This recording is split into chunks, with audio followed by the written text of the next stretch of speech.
Hello students, आज हम जो टॉपिक डिस्कस करने वाले बच्चों वो है application of trigonometry. Application of trigonometry में हम शुरू करें उससे पहले ये इंट्रोडक्शन लेक्चर है जिसमें हम डिस्कस करेंगे बेसिक टर्म के बारे में। ये ट्रिगोमेट्री रेशियो हम कैसे अप्लाई करेंगे वो सीखेंगे।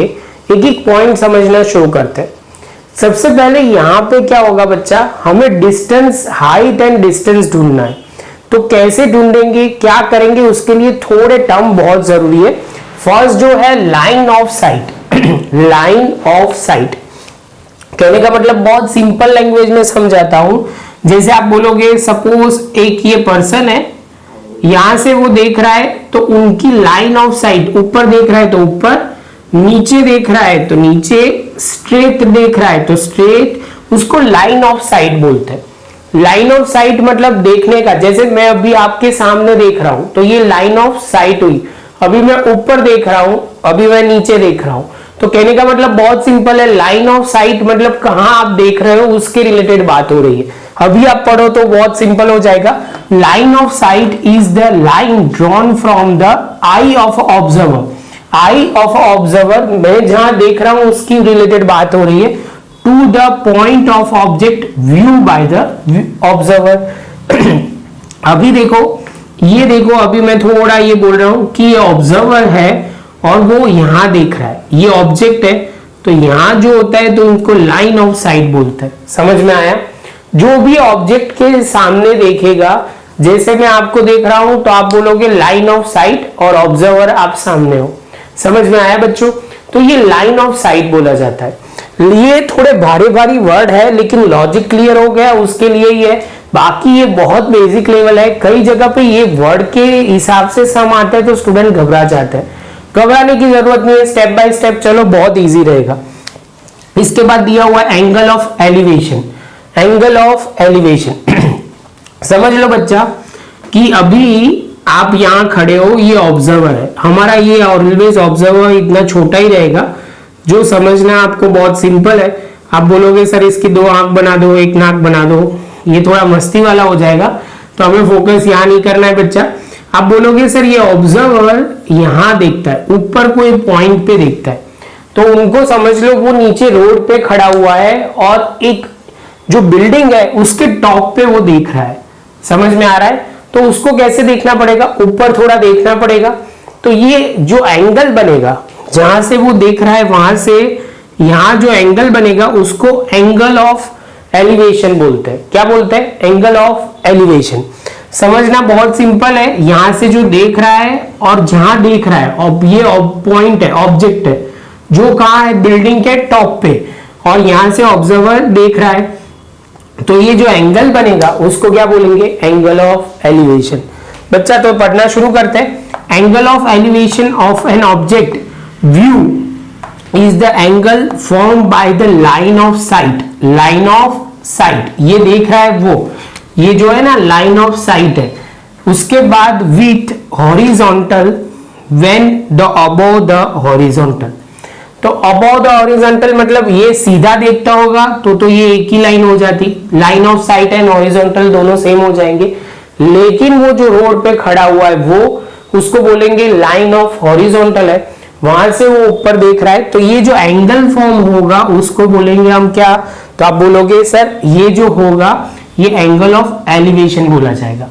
एलिवेशन में जब भी आप ऐसे सोचो, मैं सपोज यहां हूं, मैं ऊपर देख रहा हूं, टॉप पे देखने का ट्राई करूंगा तो मुझे ऑलवेज ऊपर देखना पड़ेगा, मतलब ऐसे देखना पड़ेगा। कहने का मतलब वो है। तो ये समझने के लिए that is in the case when we raise our head to look at the object.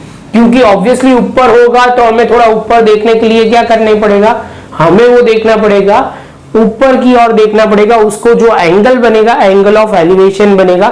Simple बता रहा हूं, नीचे आप खड़े हो, ये एग्जांपल याद रखना, आप नीचे खड़े हो, नीचे रोड पे, और आप यहाँ बिल्डिंग के टॉप पे देख रहे हो, तो यहाँ रोड है, तो ये जो एंगल बनेगा उसको हम बोलेंगे एंगल ऑफ एलिवेशन। और ऑलवेज डायलॉग याद में रखना है, एंगल ऑफ एलिवेशन नीचे से ऊपर की ओर देखना पड़ेगा, नीचे से ऊपर की ओर देखना पड़ेगा, और आपको वो हेड, अपना ये हेड है वो ऊंचा करना पड़ेगा। आप बोलोगे सर आप तो कितना एक बात को कितना बोल रहे हो, लेकिन बच्चा एक बार थोड़ा समझ में आ जाए तो सिंपल है। देखो ये डायग्राम की ओर है, यहाँ हमारी ये छोटी सी आई है, यहाँ बोला हुआ है ये ऑब्जेक्ट है, ये ए बी सी ट्राइंगल बना हुआ है, और ये जो लाइन है वो हॉरिजॉन्टल लाइन है। हॉरिजॉन्टल लाइन मतलब वहां से वो देख रहा है, वो रोड है या कहीं पे भी तो आप खड़े होंगे ना बच्चा, वो खड़े रहते हो उसको हॉरिजॉन्टल लाइन बोलते हैं। और ये लाइन ऑफ साइट है, ए से बी लाइन ऑफ साइट है। Angle A B C are the कौन सा एंगल, तो आप बोलोगे एंगल ऑफ एलिवेशन। क्लियर है बच्चा, ड्रॉ कर दो प्रॉपर तरीके से, उसके बाद हम आगे बढ़ते हैं। इसके बाद बच्चा दूसरा है एंगल ऑफ डिप्रेशन, जहां पे बहुत सिंपल है बच्चा, आप अभी खड़े हो टॉप पे, कौन सी टॉप पे, बिल्डिंग के टॉप पे, और आप नीचे रोड पे गाड़ी जो आ रही है वो देख रहे हो।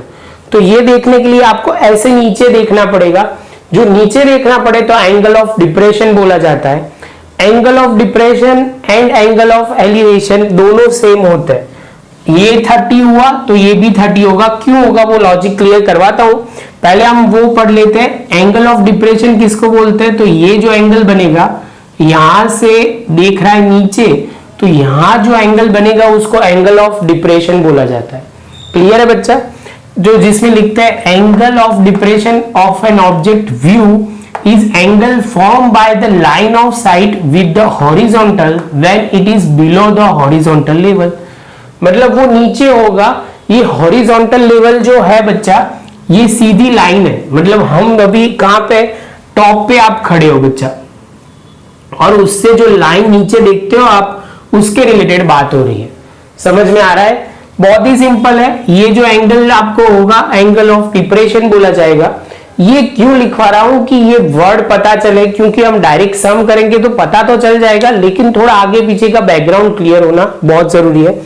दैट इज, इसमें बहुत इंपॉर्टेंट है, the case when the lower our head to look at the object. हमें क्या करना पड़ेगा, नीचे देखना पड़ेगा। अभी समझ लो बच्चा, ये बहुत सिंपल है। ये दोनों सेम क्यों होते हैं, तो ये आप पैरेलल लाइन दोनों पता है, यहाँ पे ऐसे होता है, कुछ ट्रांसवर्सल नाम से पहचाना जाता है। तो ये आप बोलोगे सर ये जो एंगल है ये दोनों कौन से एंगल है, तो आप बोलोगे सर ये जो एंगल है, दोनों एंगल जो होंगे वो एंगल आपको ध्यान में रखना है, ऑल्टरनेटिव इंटीरियर एंगल दोनों के सेम होते हैं, तो इसकी वजह से सेम होगा। इतना बच्चा आपको बोलोगे सर इतना समझ में नहीं आया, लेकिन क्लैरिटी आ गई कि जो एलिवेशन होता है वो ऊपर देखना पड़ता है, डिप्रेशन होता है एंगल में जिसमें हमें हेड नीचे देखना होता है। और आपको बच्चा ये बस कैसे देखना है वो क्लियर होना चाहिए, बाकी कोई प्रॉब्लम नहीं होगा, क्योंकि एलिवेशन दिया होगा तो सिंपल आपको वो बोल रहा है कि आप नीचे खड़े हो और ऊपर कोई ऑब्जेक्ट पे देख रहे हो, और ये एंगल ऑफ डिप्रेशन मतलब आप ऊपर हो और नीचे देख रहे हो, बस इतना समझना है। क्लियर, चलो इतना क्लियर हो गया तो बात खत्म हो गया। उसके बाद बच्चा आपको एक पता है, पंडित बद्री प्रसाद हर हर बोले, तो आपको पता है ये साइन कॉस, इतना हमें पता है, कॉसेक सेक एंड आप बोलोगे कॉट, थीटा के लिए फॉर्मूला यूज हो जाती तो होती है। आप एक बार मैं क्लियर करवा दूं पूरा ना थोड़ा, तो आपको प्रॉब्लम ना हो। तो सबसे पहले बच्चा जो ध्यान में रखने वाली बात है, जो यहाँ पे आपको क्लियर करना बहुत ही जरूरी है मुझे पता है आपको आता है, लेकिन तो भी एक बार रिवाइज हो जाए। ये कोई भी है सिंपल, ये राइट एंगल ट्राइंगल है, ऐसा वैसा ट्राइंगल नहीं है, जिसमें ध्यान में रखना है ए बी सी।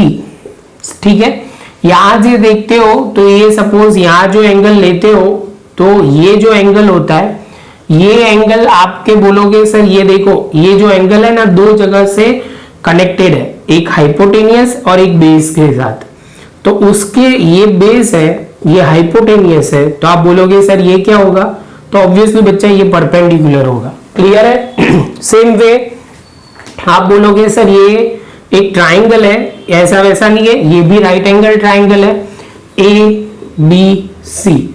अभी सपोज यहां से हम देख रहे हैं तो ये एंगल जो होगा, तो आप बोलोगे सर बहुत सिंपल है, ये जिसके साथ कनेक्ट होता है वो बेस होता है और ये हाइपोटेनियस होता है। हाइपोटेनियस तो लंबा होता है, वो पता आपको चल ही जाएगा, और आप बोलोगे सर ये जो होगा उसके सामने वो परपेंडिकुलर बन जाएगा। क्लियर है बच्चा यहां तक आपको क्लियर होना चाहिए। दूसरा मैं बोलूंगा बच्चा आपको क्या क्लियर होना चाहिए, आपको वो ट्रिगोमेट्री रेशियो भी क्लियर होने पड़ेंगे, तब जाके आपको क्लैरिटी आएगी। देखो आपको मैंने प्रॉपर तरीके से याद रखने की टेक्निक भी समझाई है, शांति से प्रॉपर देख लो तो कोई इश्यू आएगा नहीं। अभी बच्चा क्या होगा, आपको दो साइड में से एक साइड दी होगी, 3 साइड है, लेकिन हमारे में ज्यादातर ऐसा पूछा जाएगा कि 2 साइड में से कुछ भी, तीनों में से 2 दिया आपको पूछना होगा, मतलब एक दिया होगा और बाकी 2 में से कोई भी चीज ढूंढनी होगी, और एक आपको एंगल दिया होगा और आपको ढूंढना है। बस यही टाइप के क्वेश्चन को अलग अलग क्वेश्चन फॉर्म में आएगा।